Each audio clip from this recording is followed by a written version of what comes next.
Hey, so I'm sharing more about the work we're doing in the EmpowerHer program. And I mentioned we're working on leadership styles and that there are one framework that we're looking at comes from the Leadership Gap. It's a book that's really was a bestseller for a while in the management world. And it talks about, it describes 7 archetypes.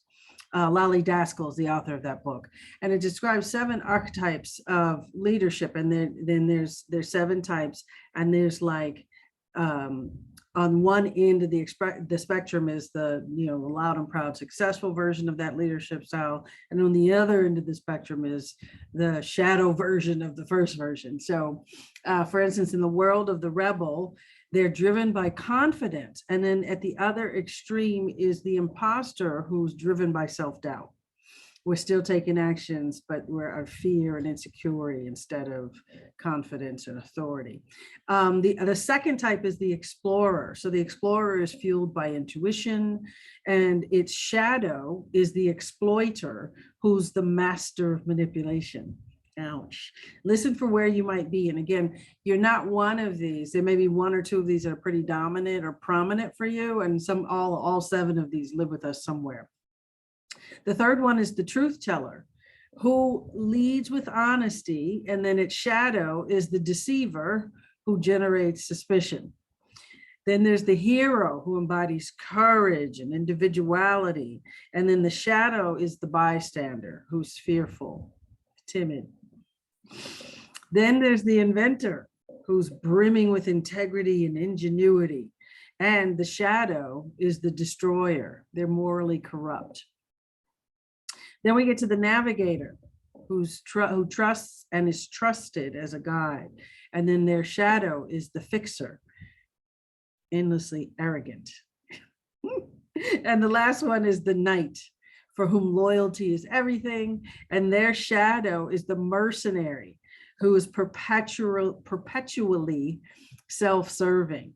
So these concepts actually come from Jung. So Lally Daskal gets some of the stuff from Jung, and this notion that we want to consider for ourselves, that we have kind of the outgoing bright light personality side of ourselves, and then the shadow. It's not something, we used to call it alter ego. It's not quite that, but what we want to deal with is what we're dealing with in the program and our conversations is really getting responsible for that we tend to move along the spectrum. So there's a lot that's from our unconscious that helps us, helps determine where we are in the spectrum. I'm highly rebel and then sometimes imposter. And there's a lot of our past that we will discover if we actually go look and be in conversations for it, that has given us information, declarations that we have said, this is who I am, or this is who I'm not. And we did that without noticing we did that. One of the things that we talk about, I do lead unconscious bias training as an example. One of the stats that I share regularly is that your brain takes in an average of about 11 million bits of data per, I think it's per minute, I have to check, but just so you get the relative ratio.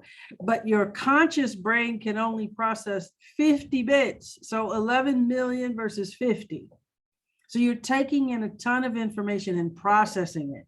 Your senses are doing that. Your ears, your eyes, your nose. It's all constantly data collection, but you're not consciously processing a high majority of it. And as a result, all that data is in there, it's stored, it's compartmentalized, it's processed pretty much without your knowledge. Imagine, if you could really see the inner workings of your laptop or your mobile phone, there's this activity going on. Your brain says, oh, well, that looks like this, so I'm going to put it here. And there's a filing system. There's an organizational framework that's happening all behind the scenes. And that information is going in and it's feeding and fueling pockets. And then you're operating from those pockets. You're speaking from these biases, some of which you're conscious about, most of which you're not. And there are a lot of biases we have. We think about unconscious bias like it's how I treat others, but there's a lot that actually affects how we see ourselves and how we carry ourselves, which goes back to these leadership archetypes and say, I'm going to share about my hair, by the way. I grew up, you know, I'm from Detroit, Michigan, right? And then I lived in DC for a while before I moved to Dubai. And, you know, my hair and how it's supposed to look and whether I have chemicals in it or not has been a big deal forever.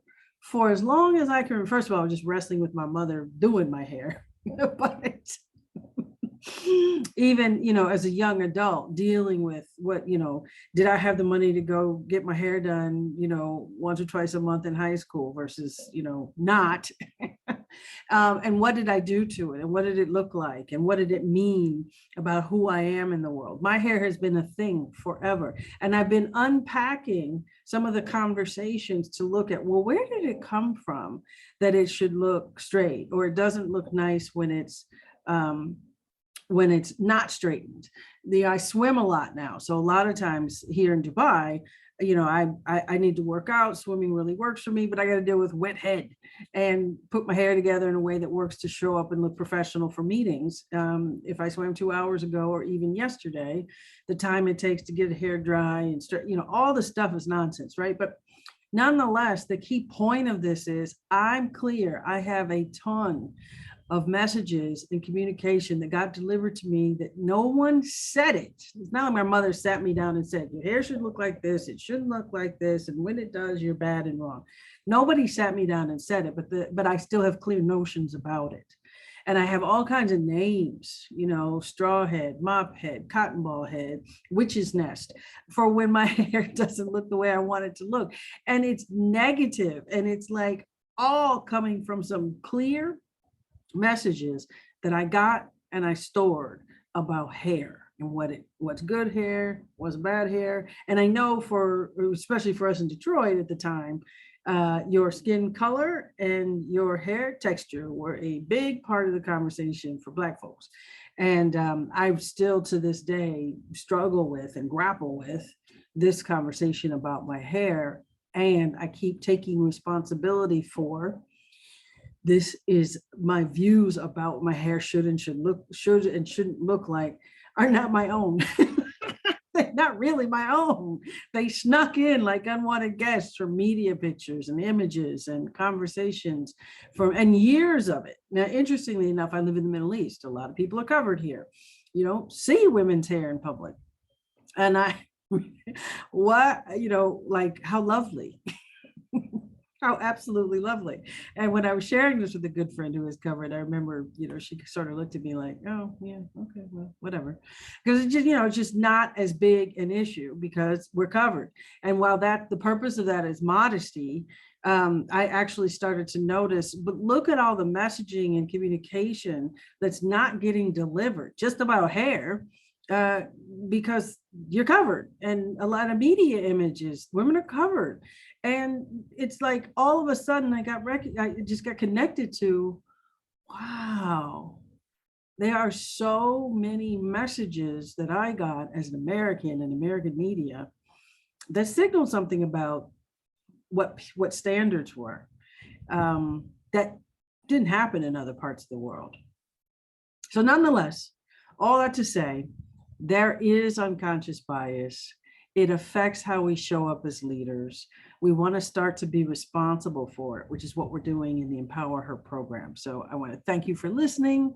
I want to make sure you subscribe to my YouTube channel so you can stay tuned for all the goodness that we're creating. And you'll get the information you need to sign up for the next program that starts sometime in the autumn of 2022. So much love. Take care.